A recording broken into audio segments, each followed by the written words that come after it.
Good afternoon, Urban Development Partners. My name is Eric Janis, and I'm a member of the Cardinal Capital Advisors team. We were hired on behalf of you guys to present our studies on a potential site development. Along with me today are my colleagues Tonya, Allison, and Anthony. And over the next 20 minutes, we are going to present you with what we feel is the highest and best use of the site, opening and maximum bids for UDP and the limited partner to reach their returns, a timeline with equity contributions and the exit strategy. And we also are going to show you how this site benefits the Hudson Yards development. As you can see here, the site is not specified, but it's in the C2-8D1 sub-area in Hell's Kitchen. And it's located on 10th Ave between 31st and 41st Street.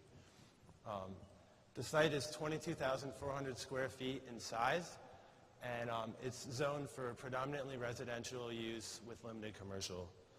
And our site, the Fountainhead, is a mixed-use retail residential property consisting of Class A market residential, Class A retail, and affordable housing.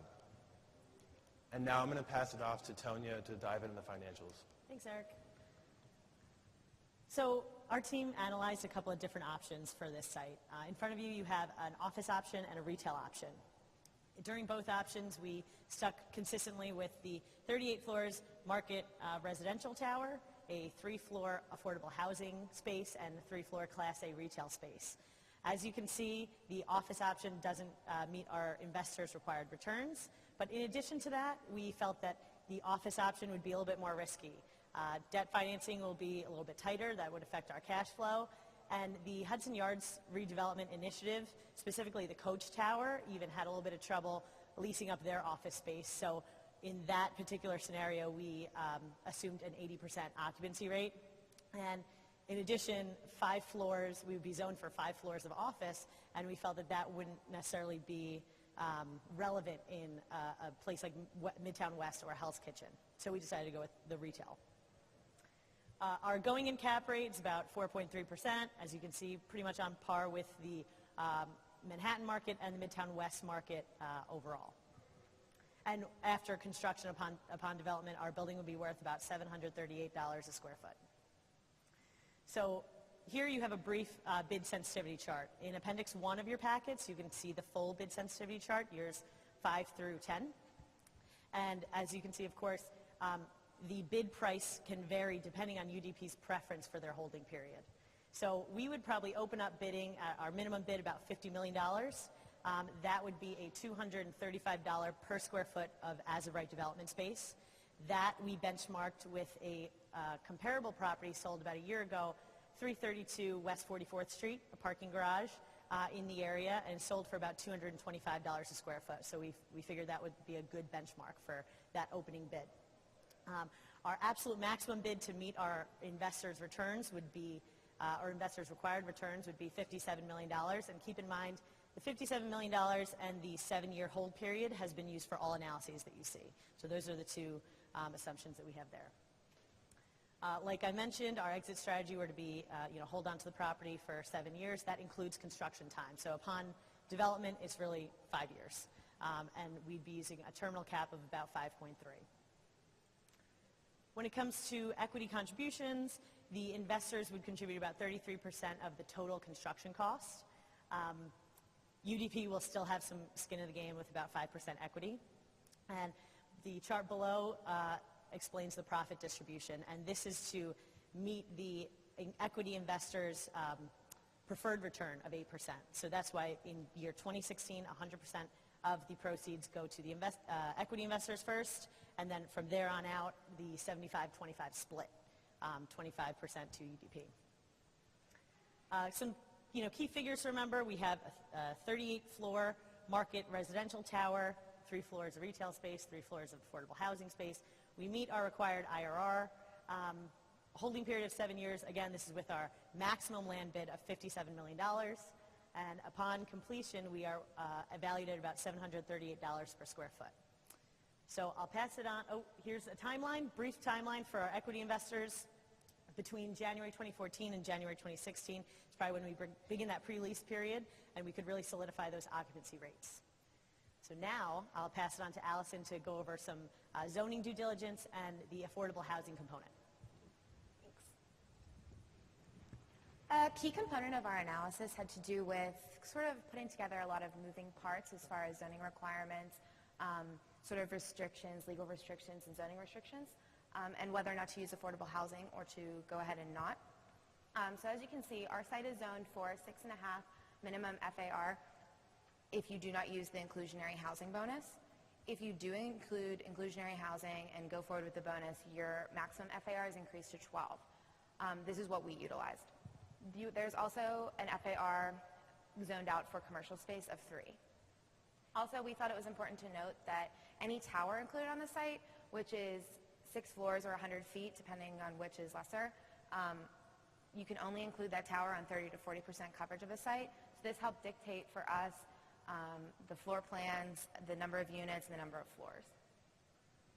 So why to include affordable housing? This is one of the biggest questions we had as far as our analysis goes, whether it was with a retail component or an office component, because it increases your FAR for your residential side, which translates to differences in your revenue. So if you were to go ahead with as-of-right development only and not include inclusionary housing, you will achieve over 145,000 gross square footage that can be devoted to that.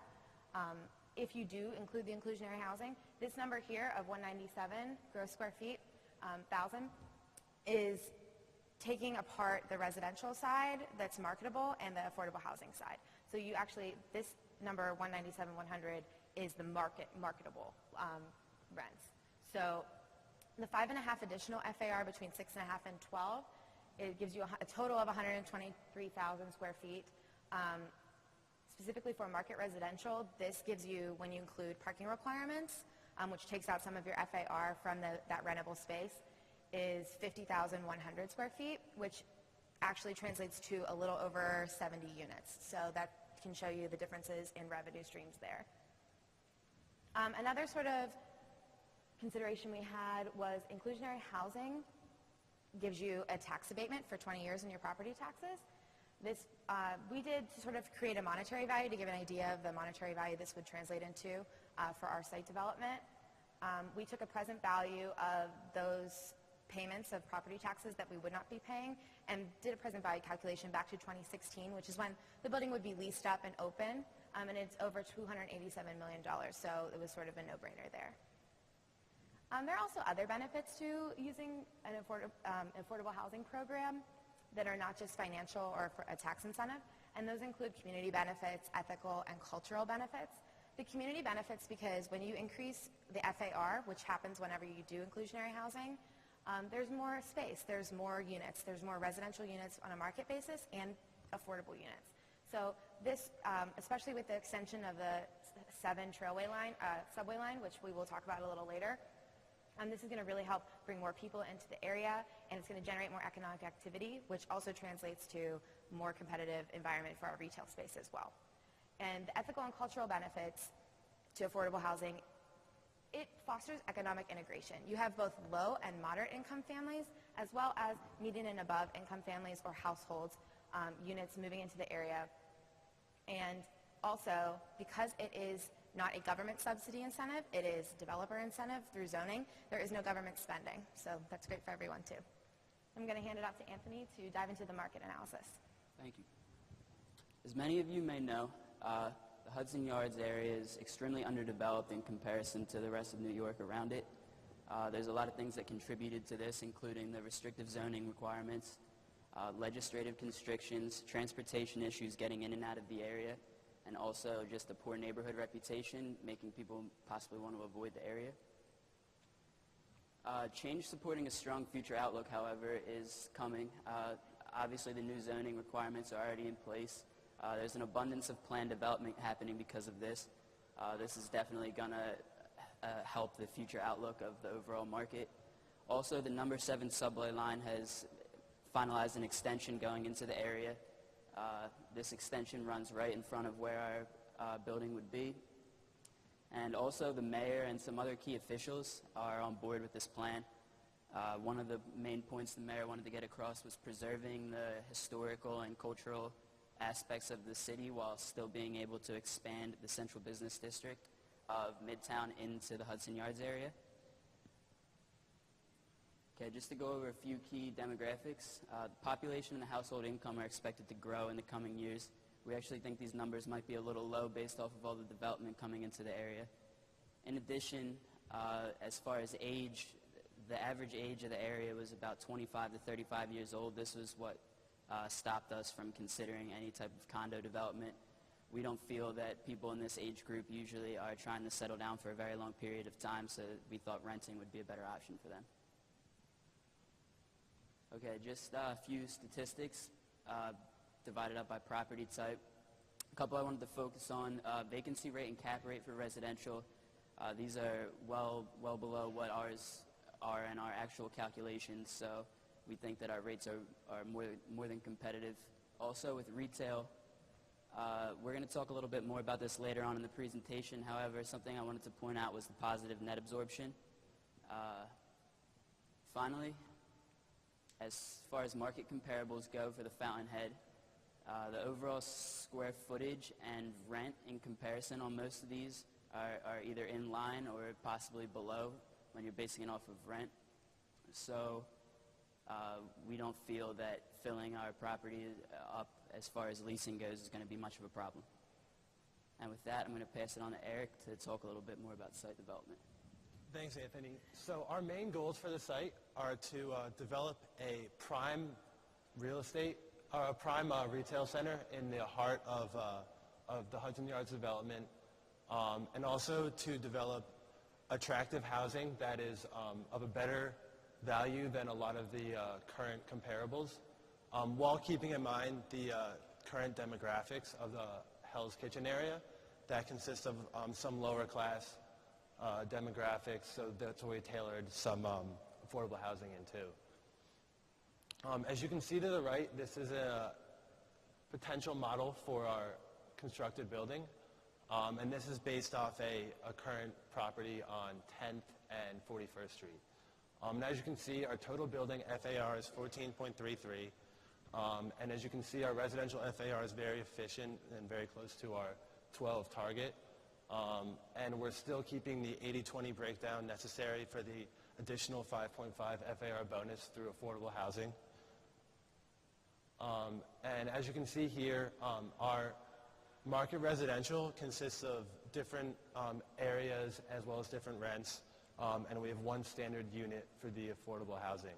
And you can refer to appendix number 3 if you'd like some more info on that. And moving on to amenities. This building lends itself very well to a patio development that you can access from the residential tower on the 7th floor. So we were proposing a fountain and a garden in the area because we feel this is along the same lines of what the mayor wants with the open space network. And also to tailor to our key demographic of the younger apartment complex. We are proposing a bar to promote some nightlife in the area. And with that, I'm going to pass it off to Allison to cover the retail component. He sort of talked about the residential side. We're going to sort of shift gears here and talk about the retail side of things and our development. In order to give everybody sort of a view of what our site could potentially be, we executed a retail gap analysis. This sort of takes into consideration the supply and demand in the area of certain key industries as far as retail goes, to sort of figure out what kind of tenant we will be looking for and how to dictate our space to accommodate them. As you can see, these top 3 industries here of grocery, general merchandise, and clothing encompass almost $5 million in untapped retail potential. And keep in mind also that this retail gap analysis was performed within only a 0.1 mile radius of the site, so these numbers may vary. One of the tenants that we feel would be a great way to sort of describe our site and what we envision would, coming into here would be what we would call a city target. Target, Walmart, Best Buy, sort of big name brands like these that normally encompass large suburban stores are sort of trending as an industry towards downsizing, infiltrating urban markets to come into the cities. These already appear in LA, Seattle, Chicago, and they are usually smaller in square footage than a normal target, multiple floors. So the one thing also is because these appear in LA, Seattle, and Chicago, there is not one in New York. So New York is a probable next step for not only Target, but Walmart and Best Buy. So this would sort of make our square footage availability, which is close to 50,000 square feet as a retail development, to be really attractive to them. In Manhattan, 50,000 square feet for retail is a rarity, so this would be prized and probably there would be competitive bidding, we feel, for this. And just a takeaway summary of key points about our entire site development. We're doing the retail space, affordable housing, and 38 floors of residential space that is at market rents. We meet our preferred return, and this is all with even a maximum bid of $57 million for the site. We feel that not only does our site fit into financially into Hudson Yards, but it fits in a very relevant cultural context as well, and within the demographics. And just one final key point before we move into questions. We just wanted to explain the naming of our site, which is the Fountainhead. We named it after a title of a novel written in 1943 by Ayn Rand. She writes about a character named Howard, who is a struggling architect, grew up in the slums of Hell's Kitchen, actually, which is relevant to our site, and he struggles with the tradition-worshiping people in the area that foster sort of a old-school architecture, old-school lifestyle and mentality. He has a very forward, independent mind, forward-looking, and seeks to modernize in not only his personal life, but in his physical environment. And we just felt that this definitely completely described what we are trying to do and what the Hudson Yards Development Initiative is trying to do and how the Fountainhead fits into that.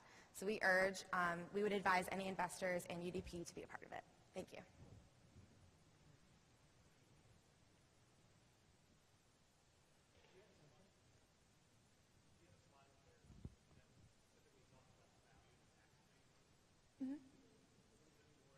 Oh, yeah, sure. Yeah. If you go to your appendix 2, it more fully outlines the... Oh, I'm sorry. Okay. I'll take you to the appendix, actually. Oh, sure. He was asking to sort of dive in more to the tax abatement, the value that we had of over $200 million. We here qualify for this 20-year tax abatement with our inclusionary housing. That's the tax incentive that comes along with the zoning. It goes, I think, I believe, until year 12. Yep. Yeah, it's 100% of your property taxes don't have to be paid, which when we took I believe it was 45% of the value multiplied by the 13.181% of the taxes for, I think it's class 2? Yep. Class 2 buildings, which is what ours would fit into. This translates to, we took the present value of all those numbers, of the savings. And it breaks out after year 12 to 80, 60, 40, 20, and then you're fully taxable after 20 years. Mm-hmm.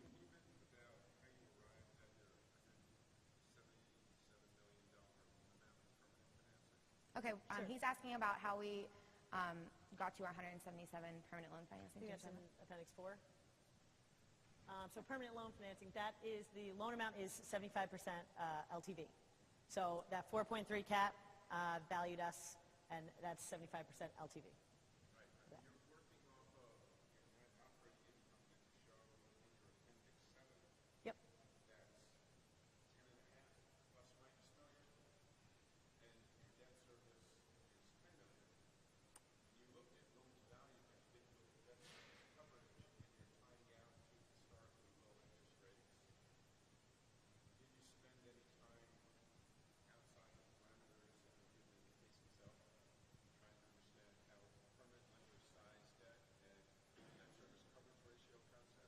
Sure.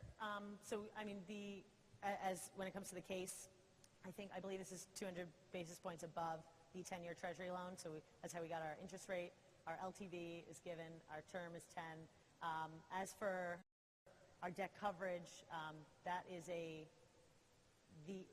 I guess the NOI would still, I think we'd still be covering our debt coverage ratio. And that first year, we get the loan, so our after-tax cash flow ends up working out for our returns. If you were not able to get that level of proceeds, I guess we'd have to refinance. Or have a in that lower permanent loan. land. We would have to,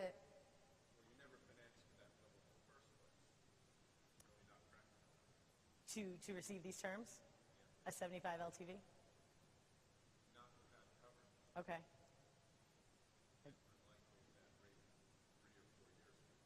Okay. Okay, this 3.87 was based on April 2013's 10-year treasury.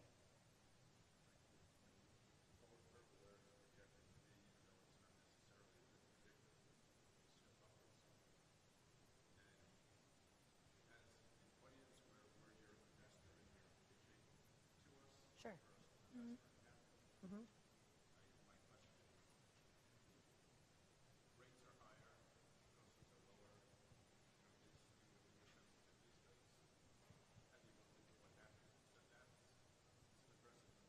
Okay. Yeah, I mean, that's a very fair point. We also believe that our NOI numbers, and specifically our rents, are conservative as well as our cap rate at Yeah, a that's 4.3 in current market standards. With the Hudson Yards redevelopment, we believe that everything will be a little bit more aggressive in that area. It's going to be a city within a city. Basically, the whole city's on board with it. Yeah, we used I believe it could be a completely new market. and we utilize a little bit lower market rents than what is achieved with our direct market comparables in Hell's Kitchen, and we utilize a higher vacancy rate than the residential. So our NOI might not, is a conservative number.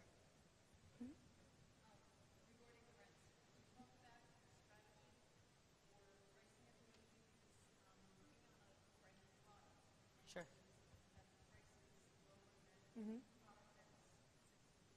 Right. Absolutely. We actually did look into that in our comparables. We have a comparable slide of our other market residential towers in the area, and we found that our rents are a little bit lower and larger square footage units. That was done so our lease-up period would be relatively short. So when our key demographic is moving into the area, we'd be the first on the list for a great deal, almost like a teaser rate, just to fill up that occupancy rate. Yeah, that was an active choice that we made as far as,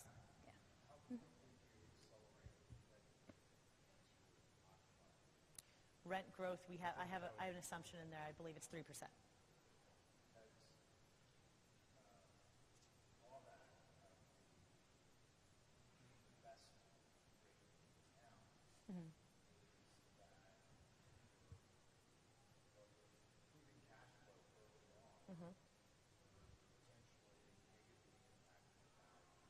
Okay. I see.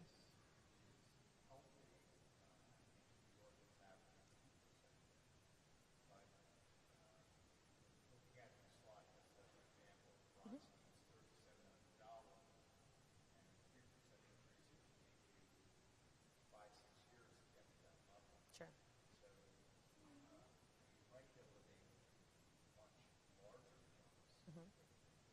With a higher growth.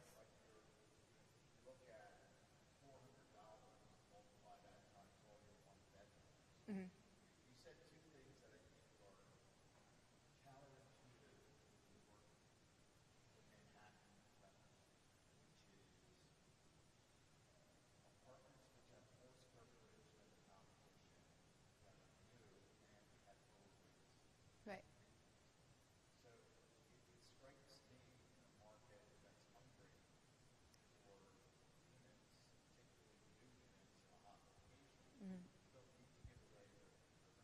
Okay. Right.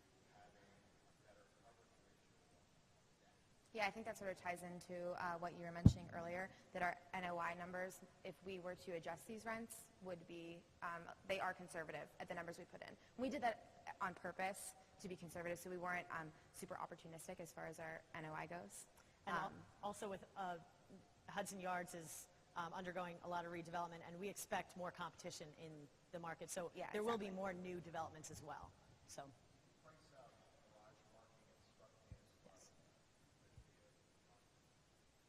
Yes, actually, we That's have. given to us in the case. Yeah, for 40% of units. Sure. Sure.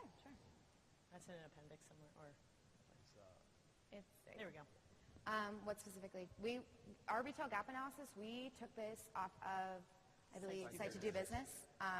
They sort of they pull out a number of supply in the area in this 0.1 mile radius of the site.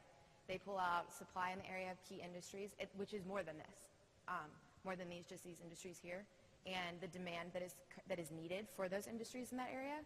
And we broke out here the industries that had potential, where they had this surplus here.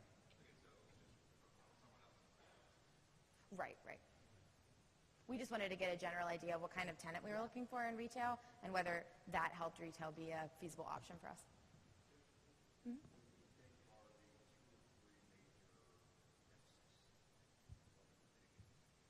I think one of the major risks is the retail space.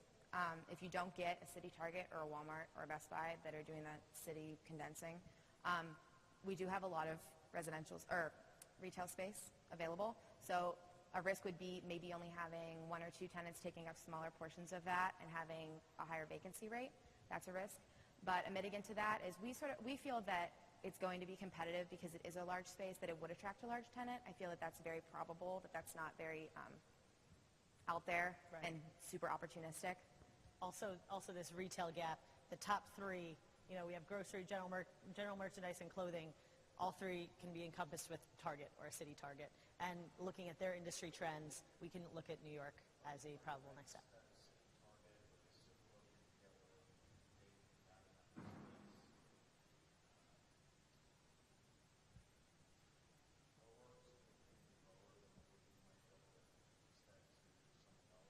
To multiple tenants? I think it's a little bit more aggressive.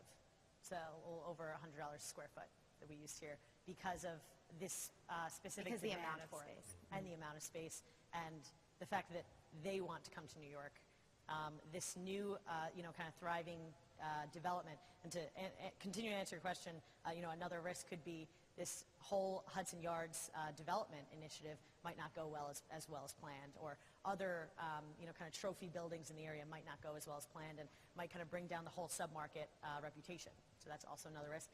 Mitigant to that is the amount of support that is for this development on the government side.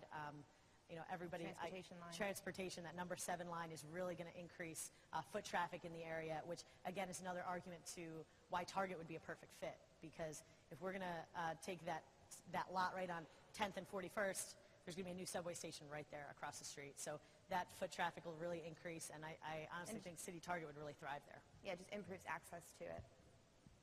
We're out of time. We're out of time. Oh, we're out of time. Okay. Thank you All so right, much. thank you so much for your time. Thank you.